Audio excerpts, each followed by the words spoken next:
Imagine you woke up and you looked out into the morning.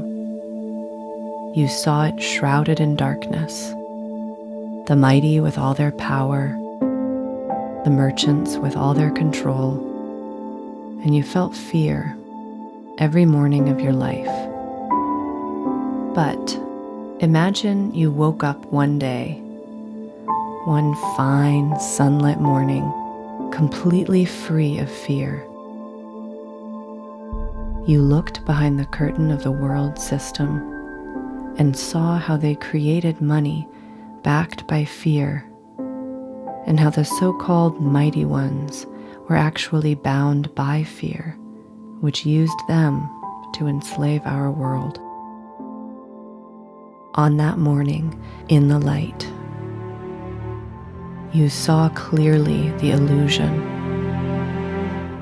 You took your stand in commerce, and its merchant officers backed down.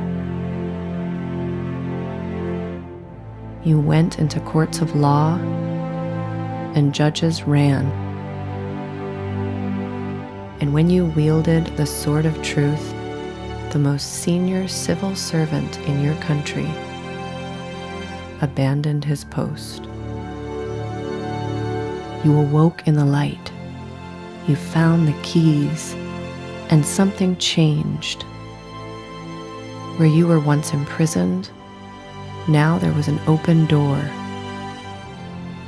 So you began to travel the land, telling others.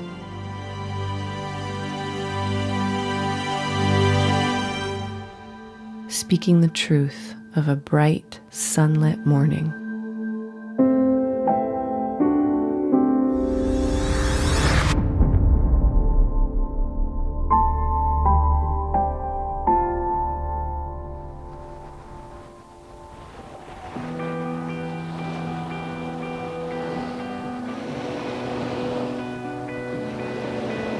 I'm Josh Del Sol. Like many of you, I want to be part of a greater solution for our planet. And since 2013, when we released the documentary Take Back Your Power, the number one thing many people continue to say to me is, okay, so we get how the government and utilities insist on deploying this invasive and dangerous technology on our homes without our consent. But what can we effectively do about these so-called smart meters? What we've come to realize is there's simply so much at stake. And there are good people within the socio-political system, but the system itself is corrupt. So what is the next step? On my journey toward a solution, I have become friends with a man who, over the past 15 years, has come up with a roadmap based on his own astonishing experiences and results.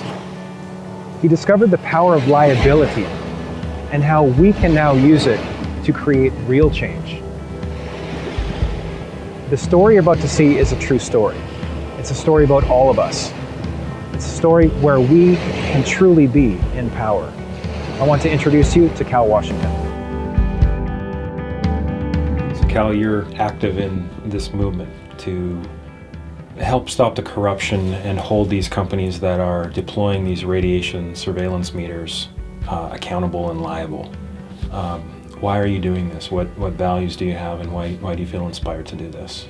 Well, it's at the point now where if the planet keeps going, or what we're doing on the planet keeps going, we are going to self-destruct here. We can't keep going the way we're going, and something has to change. And there's those that are in control or think they're in control, who have an agenda, and it's destroying the planet, and it's going to destroy human life and a lot of other life forms on this planet. So we have to turn around and go the other direction. And so I have to take whatever I have, my experiences and my understanding, and do something with it. And this is the opportunity that came, and I'm willing to do whatever it takes. Everyone has this sense of there's something not right, and it's something fundamental. There's like a fundamental fraud that what I thought was true, I'm finding out is not true. And that can be traumatic for people. But we're all kind of collectively as human beings having that experience. And you can see it in the uprisings in other countries, and they're trying to keep it out of the news, etc. But there's a definite feeling of dissatisfaction here, like there's something wrong. Once you understand why it's happening, then you need to understand what to do, and that's what this is all about. So it turns out there is a way we can actually hold individuals within corporations and governments accountable for what they are doing. And this has the potential to change everything. The next 40 minutes is an overview of how this works. Moving forward, we'll go deeper in future episodes. So Cal, what is this notice of liability process that you have helped to create that we are bringing out? How would you describe it in 30 seconds or less? It's basically a counter offer of a contract that is being implemented to put a device on everybody's house. They've got us into a tacit agreement. This clarifies it and expresses the counter offer in such a way that those that don't want the meter can say, I don't want a meter, and if you do put a meter on my house, it's going to cost you X amount of dollars per day, per month, per week, whatever, however you want to do it, in order for you to carry out this contract.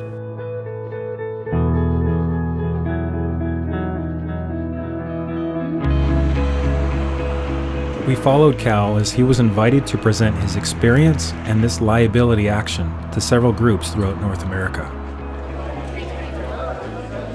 So what's happened here with the smart meters is that they have given you an offer to put a different gadget on your house. You already had a contract, they're trying to change it. They do it by tacit agreement. If you don't say no, you've said yes. So everything has to be done that way. It's all contract. And once you can learn this kind of thing, you can start to operate at that level. So it's a level playing field. So now things they try to do to you, you can see it for what it is and counteract it because it's all contract. And contracts have to be negotiated.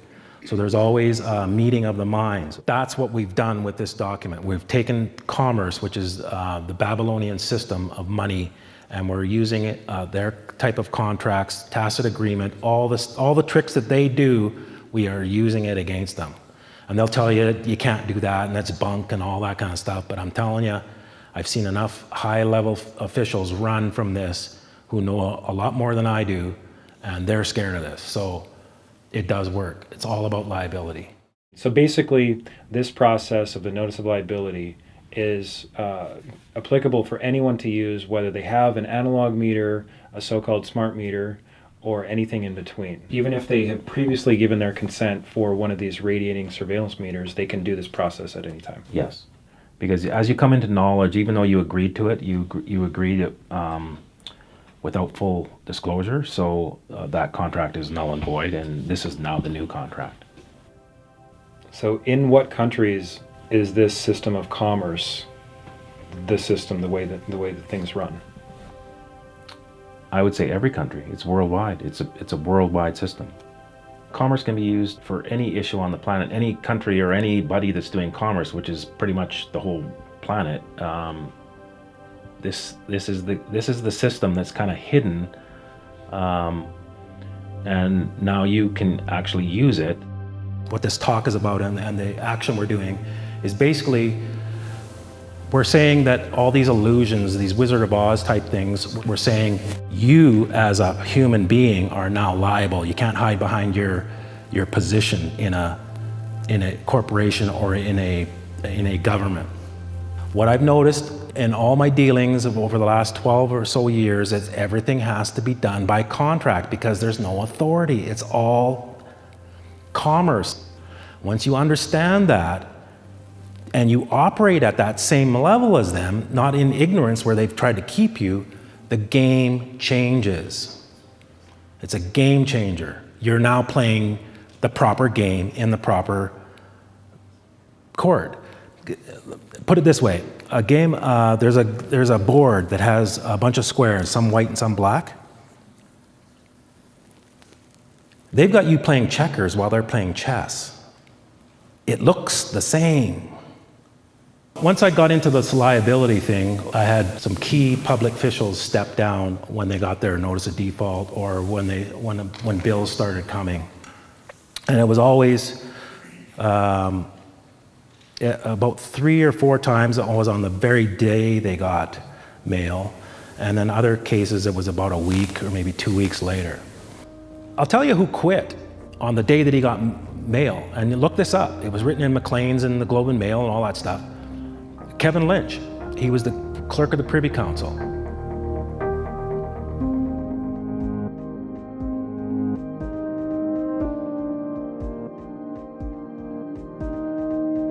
That man knows more about banking and instruments like I showed you in the Bills of Exchange Act, all that stuff than I do.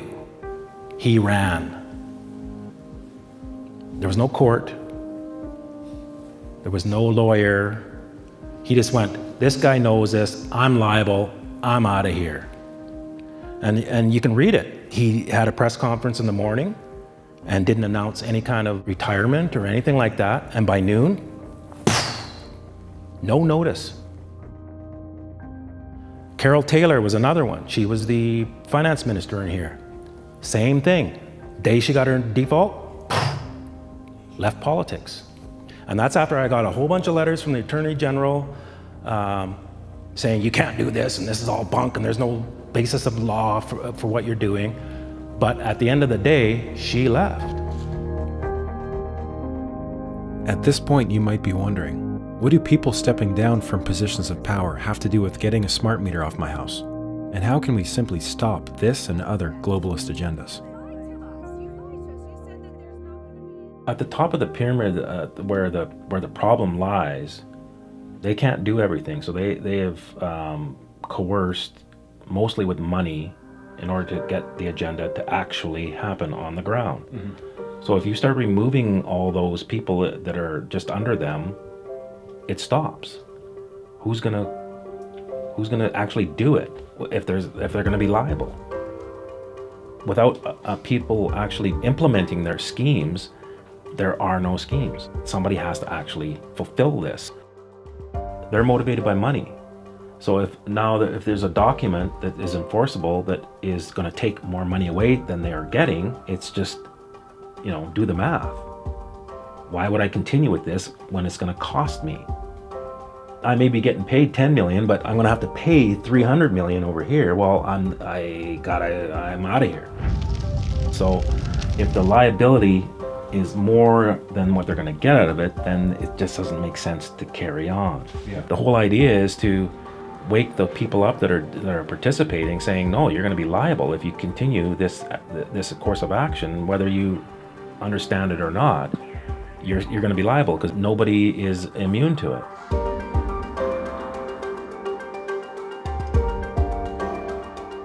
In a few minutes, we'll look at some initial seed group results and how the action works.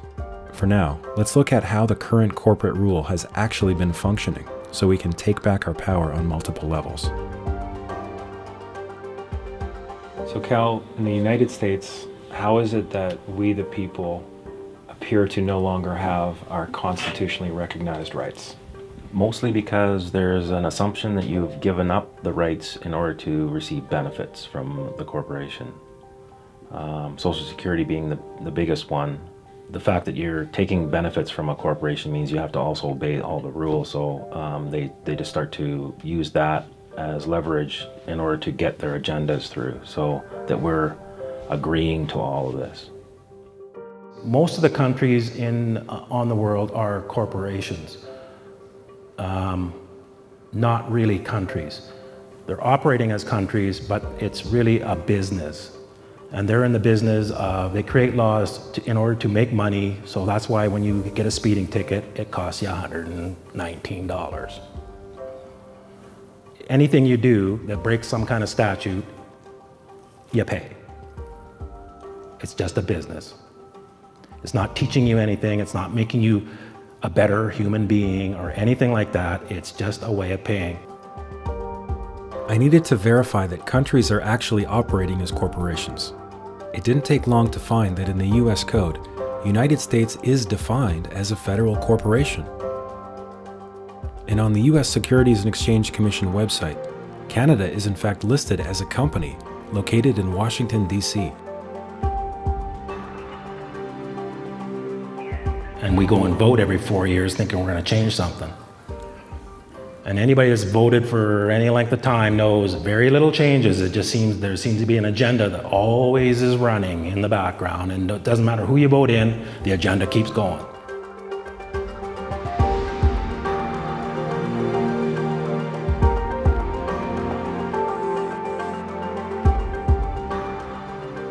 So I want to give you a diagram. This is the basic idea of how a jurisdiction works. This is you, and you work at Walmart, and you work in the automotive department. And there's a manager there, and he said, I'm going to pay you X amount of dollars per hour, and you have to show up here and put hours in as I say. And you go, okay, I agree to that. Now, what if the automotive guy tells you, I want you to show up on Sunday night at 2 o'clock in the morning when the store is not open? You could go to the manager of the Walmart store and say, this guy's trying to make me come in when we're not open. That's against your policy. The automotive manager cannot make you do something that's outside the jurisdiction of the Walmart store. Now, the Walmart store is in Detroit. This is a corporation. So now Walmart, because it's in Detroit, has to obey the rules of Detroit. Now, outside of Detroit is Michigan. It's a corporation, and Detroit is subject to the laws of Michigan. Now, Michigan is inside what is called the USA. It's another corporation, and Michigan is part of that corporation. Now, outside of this is the real USA, the original republic. Unfortunately, they sound the same. So people think that they're here when they've agreed to be in here. Just like you agreed to go here. And there's people that are wondering why the Constitution doesn't work in courts. Because the courts are here. So when you bring the Constitution in, they're going, that has nothing to do with us. You think you're here, but you're actually here. And that's the biggest problem. What you have to understand is this is subject to this. You just got to approach it in the right way. They don't tell you this, though. You're assuming you're here, and they will let you think that, but you're actually here. And you're there by agreement, just like Walmart. Now, there's another set of laws called the law merchant. This law merchant is a set of laws to govern what we call commercial law or admiralty law. Outside of this USA, and actually part of this Republic of USA, which is the original, this is where the Constitution is what's called the common law. So the United States was founded on the common law, as was Canada, and they are still both functioning, but you got to know how to invoke them. So once I understood this and I learned a little bit about a law merchant, and then I knew that Canada was a corporation, and I knew that the courts were just another corporation inside that, I started treating them like that. This is just business. And you guys are subject to these outside things. So as long as I'm out here, I'm above you. And so I started trying stuff. I went into court, and we usually wait outside the courtroom because I don't like doing all the bowing to the judge. It's very ritualistic. So we waited till my name got called, and we walked through the door. Big door out because it got paged. They obviously called the case in the courtroom, and then when I didn't show up, they page outside. So we walked through the courtroom, and as I'm walking into the courtroom, the judge is running off the bench. Full flight. Cape blowing, out the door, and I went, what was that? And everybody else in the room was the same thing, like, what's going on? And so the sheriff goes, all rise? Like a question? I guess we're having a break? Do people have lesser rights if they're represented by a lawyer or by an attorney? Well, your rights never disappear. You waive them in order to be represented by somebody else. A judge will look at your actions. So if you come in saying, I got this right and I got that right, but you're represented by a lawyer, he's going, no, in his mind, he's just looking at you, no, you don't get it. You don't have those rights. You can say that all you want, but you've waived them. So he will assume that you don't have those rights, and he will make his judgments safely accordingly. Is that why traditional legal processes, especially in issues of magnitude such as the worldwide agenda to deploy radiating surveillance meters, is that why traditional legal processes don't seem to be successful? Exactly. Because they've taught you to go and fight down here, play this other game in courts and all that stuff, and that's what we believe is where the remedy is, and they're just looking at you, well, sorry. We have already seen in Take Back Your Power examples of how the system has singled out and wrongfully arrested a handful of those on the front lines.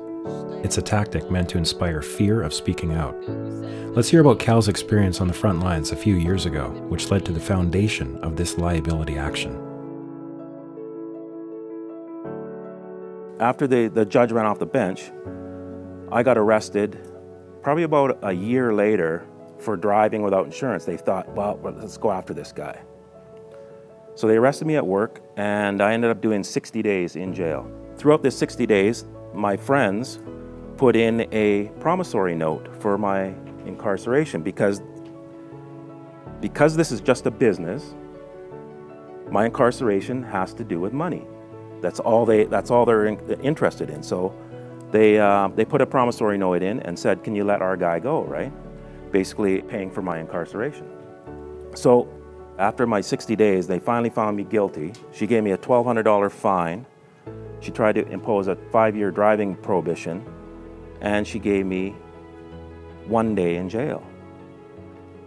So I said, well, if you try and give me the 5-year driving prohibition, you're going to be causing me harm. So she dropped that right away, and the prosecutor went,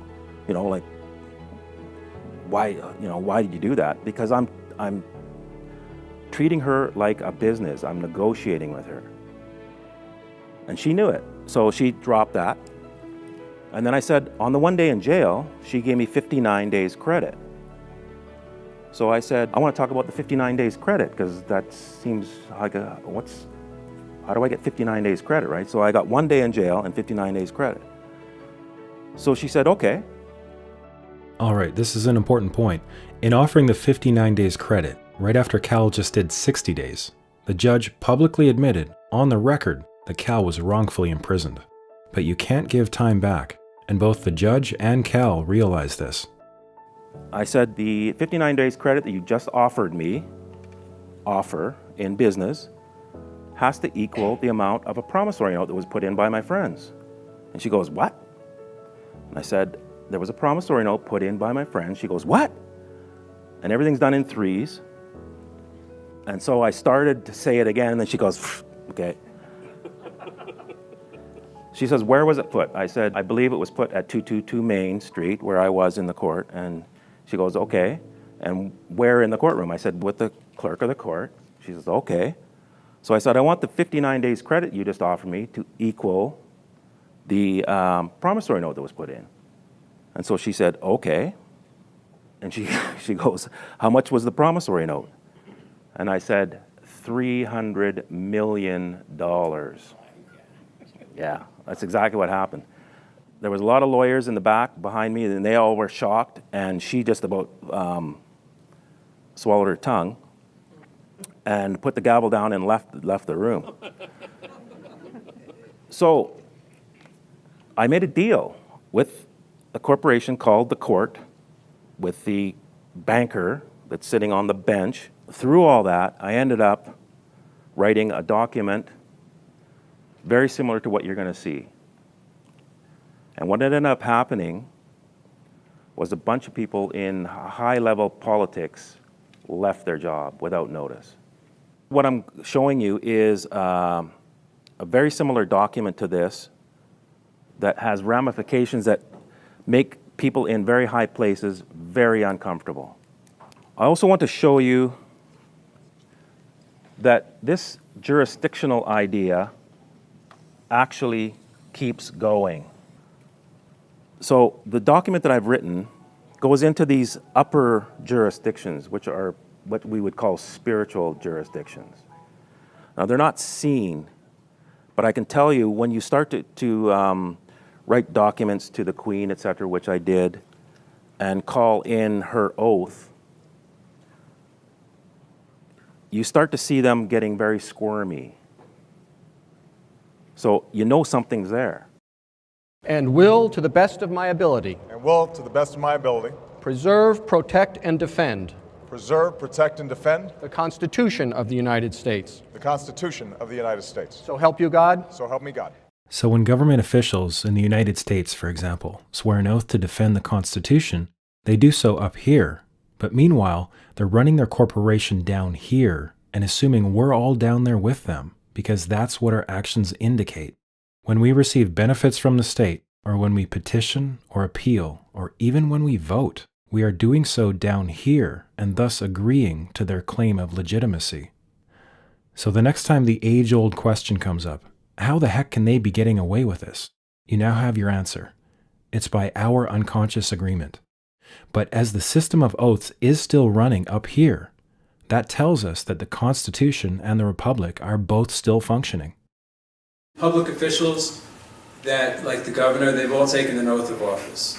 They've only promised to do one thing. That's all they promise is they support, when they take an oath of office, they say, I promise to support the Constitution. All you have to do is accept their oath, and this is my strong opinion, because I'm just looking for a way to stop the madness. They've taken an oath to support the Constitution. If you accept their oath in writing, then they're obligated, there's a contract between the two of you. So if they don't honor your constitutional rights when you put them on notice, in my strong opinion, through my research, then they're not protected by their title. They're personally liable because they've stepped outside their role. So once we're aware of this, we can then operate from up here. We can call any government agent on their oath, and we can invoke their liability. By the way, this is the same setup in Canada and virtually every country. We'll learn more in episodes to come, but for now, let's investigate more into how all this is actually working on the ground.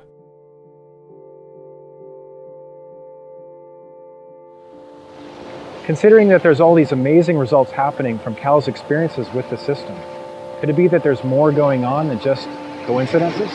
You look back at all the coincidences that I had, it's staggering. So you even the most analytical mind would go, no, there's something going on here. So that's why I kept going forward with certain things and dropping other things, because I could see what was working.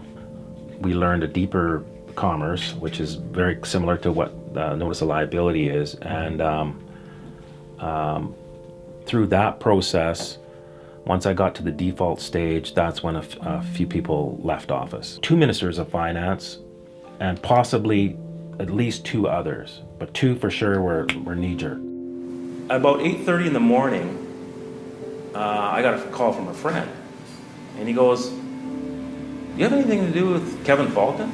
And I went, "Faxed him something last night." He said, "Well, he stepped down this morning." I said, "Well, it might be a coincidence, but this is before 9 o'clock. Like, he's out of there. It's on the news, right?" By the end of the day, I think 3 others had stepped down, and by the end of the week, 16 were not seeking re-election. So then I got the federal type people involved and saying, okay, now your office, here's what your mandate is. You have to do this, and if you see a crime in progress, you have to do something about it if your position has that as part of its mandate. So that's how I implicated all the federal people, because here's a crime in progress, you need to do something. Mm-hmm. They didn't. So they went into default. And that's when the clerk of the Privy Council stepped down. Did you ever have any people like on judges or politicians or people like within that box encourage what you're doing? Maybe they're wanting to get out of it, but they wanted to support what you're doing? This is even in the beginning. I had some judges, because of the questions I was asking, I had one judge go, "You seem very sophisticated, keep going." And I was like, "What do you mean?" I didn't understand what that even meant, right? But she could see that I was asking the right questions that would get to the root of the problem, and she said, "Keep going." And I had police officers who would shake my hand at the end of our encounter and also say, keep going, I know what you're doing, keep going. So smart meter agenda is a worldwide thing. It's operating above countries, it's happening worldwide. It's not just happening in Kelowna, it's not just happening in BC, it's not just happening in Canada. It's going all over the globe at one time. So that means it's coming from some place that's outside of the idea of a country. So you got to understand that. This is coming from a very high level.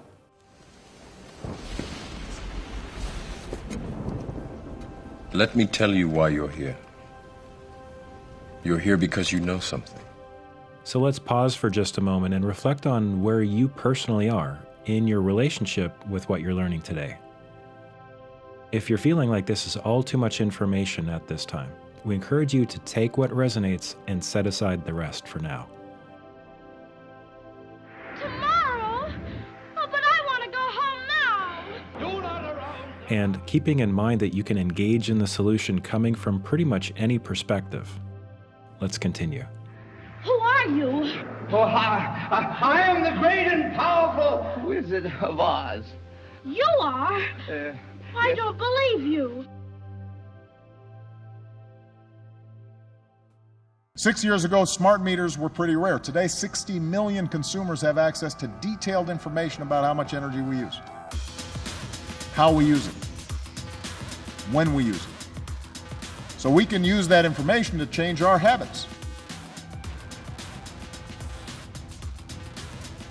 The most exciting thing for me is that we have an entire organization that's gotten behind data as an asset for the first time in our company's history. And we get a lot of data. We do 221 million meter reads a day, which creates about a terabyte of data every day. We can mine that data. CenterPoint Energy actually works with a variety of government entities in terms of ensuring that we are well positioned. Use energy more efficiently.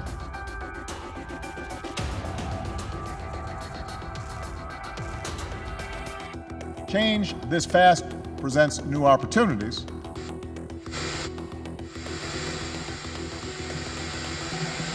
In early 2015, a high-level utility commissioner admitted that the residential surveillance data gathered by smart meters will be worth a lot more than the electricity itself, which is a $2.2 trillion market. So how far would they go, the corporate elite masquerading as government, on their conquest for money and power? What you're about to see may truly shock you, but it is very important now that we all see the type of mentality in the policy think tanks of our so-called government. I frankly think that crisis initiation is really tough. And it's very hard for me to see how the United States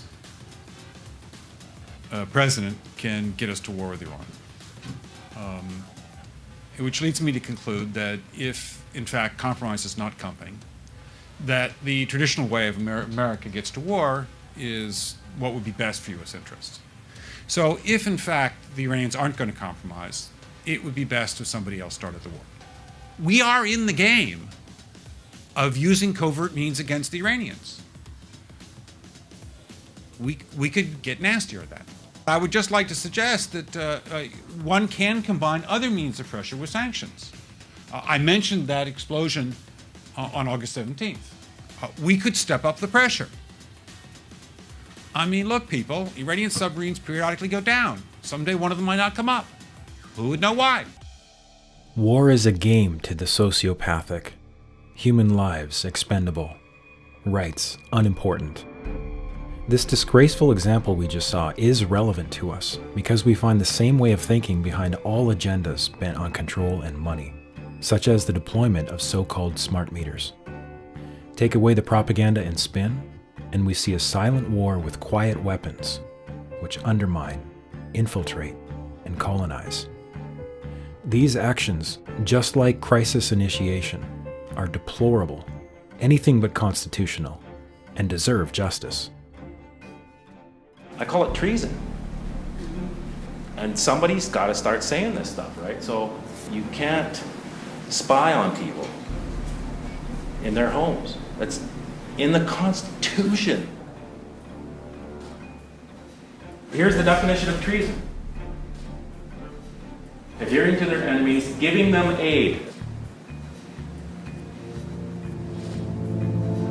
So if, whether they're a mayor or it doesn't matter what it is, they're helping this thing in, that's treason.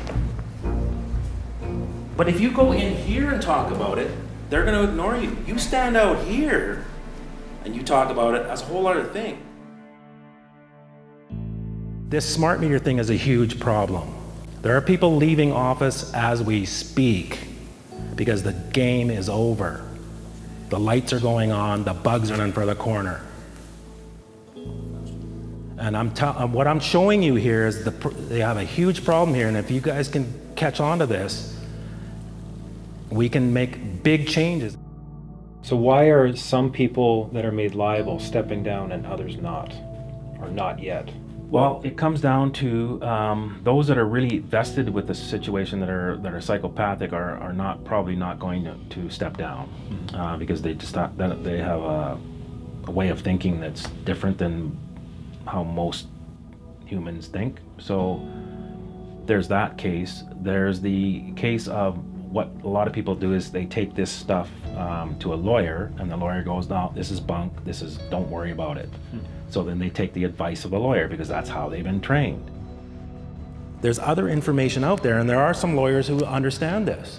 So I'm trying to teach you how the game that they're playing at their level, and this is what scares them, because they have to take the liability. As Cal was customizing the liability action for the smart meter issue, 3 initial groups in 3 different regions have applied it, and the results have been interesting to say the least. A couple of years ago, I demanded that they show me a signed act, who signed it, and who's indemnifying the Clean Energy Act, and I got no response. So then, once I got to that stage, they were basically in default, but I didn't send them the default notice because I was waiting for you. And you finally showed up 2 years later where there's a group of people who are like gung-ho, ready to do this. And you got to the second stage, and so I sent the notice in on Tuesday. And I sent it to all the people that you sent to. There was 25, plus the 5 people that I already sent to, and I also sent to give notification in the US. So that just happened on Tuesday, so the mail would have probably been, some of it might have got there yesterday, and some would be hitting today and or tomorrow. And we'll see what happens with that. On January 30th, 2015, the CEO of Corix Utilities, the installer of these meters in British Columbia, received more than 100 notices of liability from people in Kelowna. On February 4th, he received a separate notice of default from Cal. On February 4th, the CEO of Corix Utilities resigned from office. It's worth noting that this action was also sent to the chair of the BC Utilities Commission, and in late 2015, he quietly resigned as well. Kelowna was one of the 3 initial groups that began to implement the liability action. Let's take a look at what's happened so far in the United States with groups in Seattle and Detroit.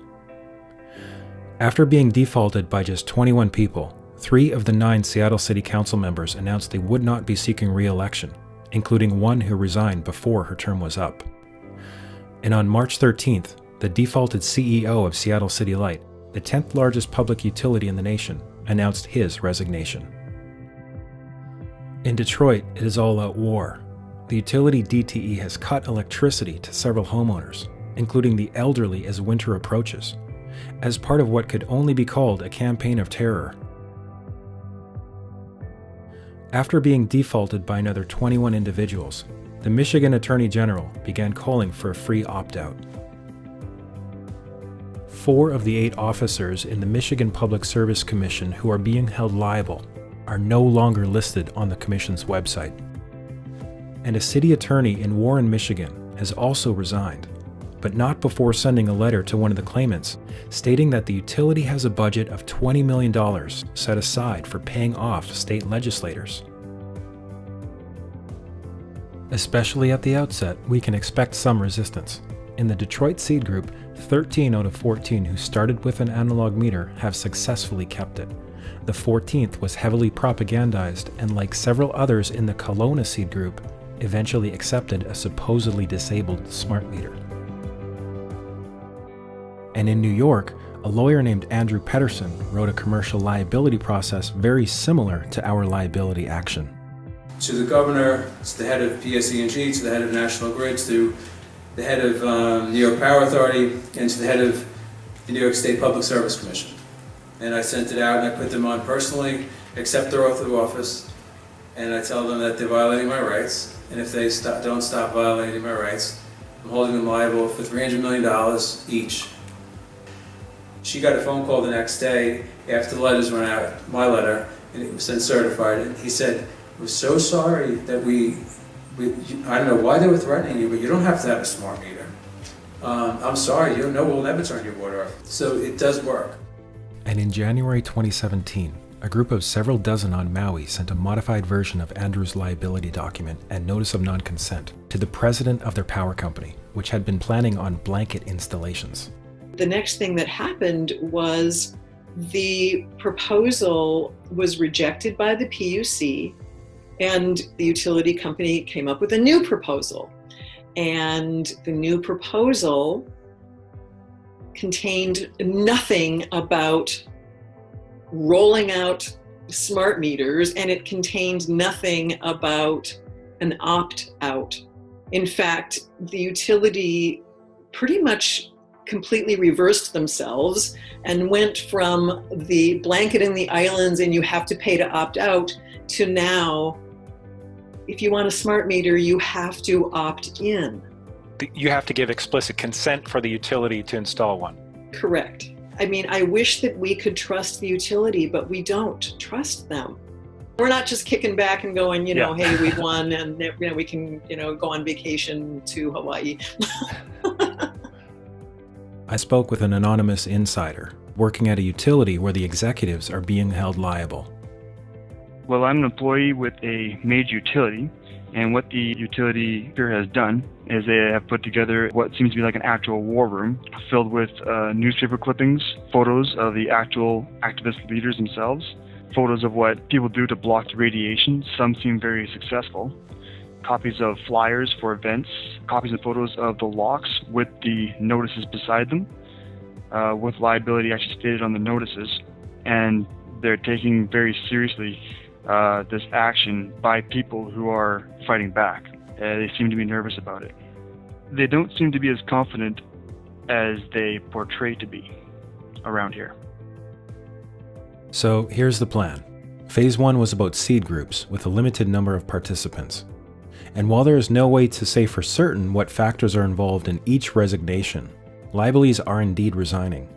With the launch of the InPower movement, we are now in Phase 2, and with your participation, along with thousands of others, our goal is to stop this agenda completely. While the same liability action can and will be used in Phase 3 for other major issues where harm is being done, the target at hand is to get these so-called smart meter devices off all of our homes and return to safe and sane technology. Let's learn more about the principles behind the liability action. We're going to talk a little about contracts and the smart meters. And here's what has to happen in a contract. So if you've sold a house or a car or bought a car, this is the procedure you go through. This is a simple contract. Obviously contracts can get very complex, but this is what has to be in there, those 4 things. So they put an offer out there, so they send everybody a little flyer or a card or something like that saying, we're about to do this. And then they wait for a long enough period of time to go by, and if you don't say no, then they go ahead. And then once there's an offer, then there's a meeting of the minds and a negotiating of terms. So you have to give full disclosure. You can't hide stuff, otherwise it's an invalid contract. Now you had a contract with your utilities, and they're trying to change it without full disclosure because they're not telling you how bad the meters are. They're lying about it.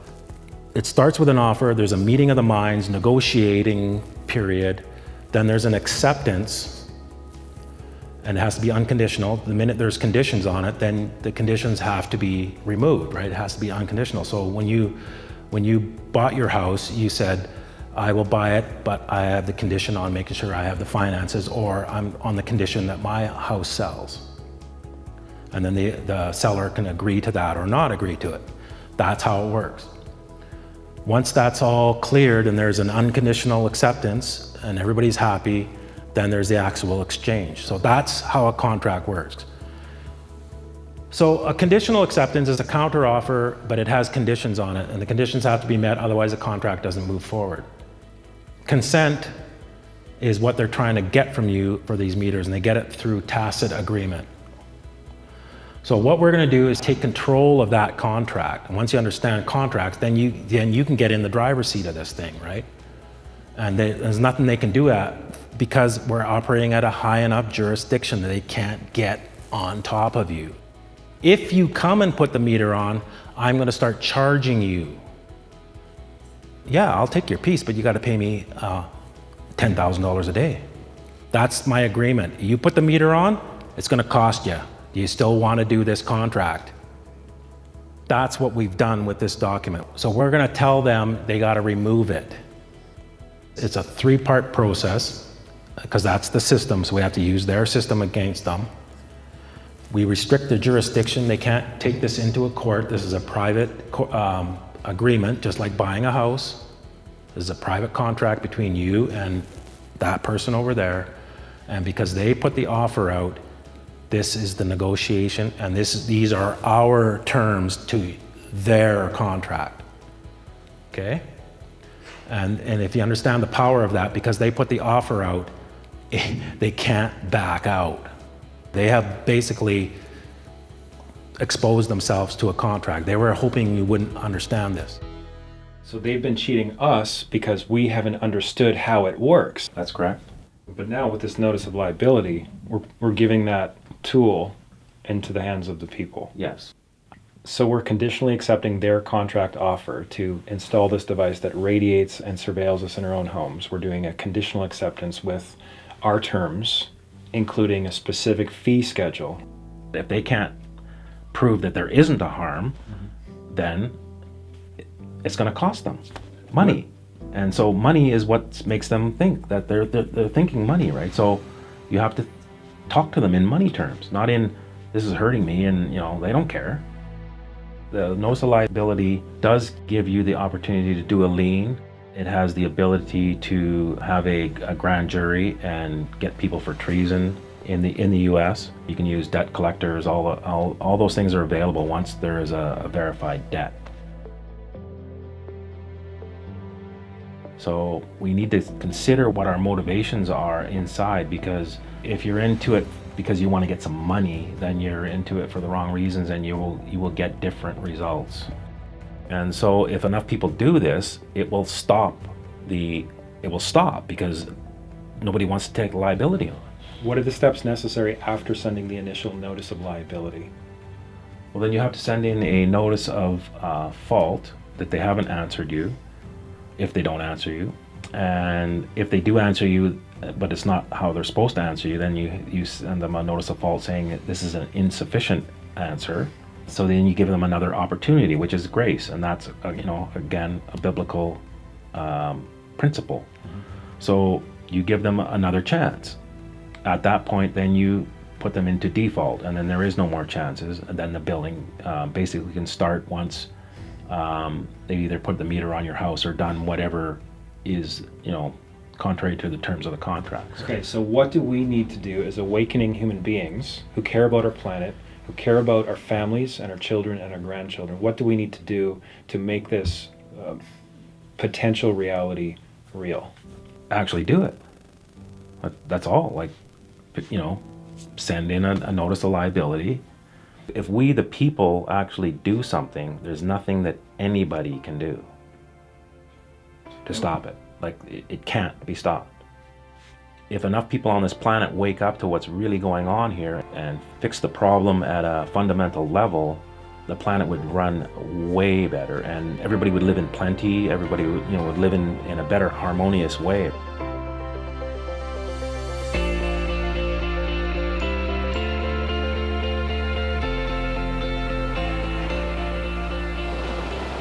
We are at the beginning of that new sunlit morning, where we can see the world in a different way, where we have real hope and the ability to turn the tables. The first step to do after watching this video is to go to the website empowermovement.com and sign up for the Notice of Liability action. We will be with you and thousands of others, step by step, giving you everything you need to know that will affect change in your home, your community, and the world. After you sign up for free, we will send you an invitation to watch episode 2, guiding you through the process.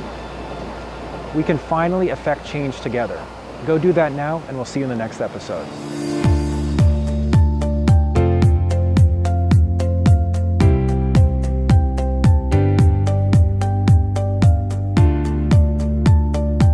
You guys are involved in something huge.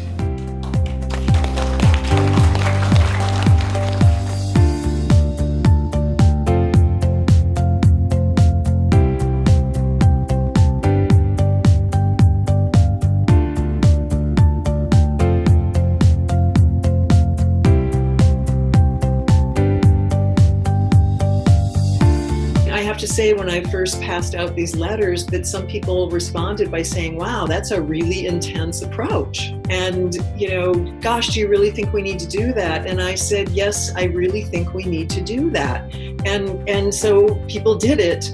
And finally, we are getting results.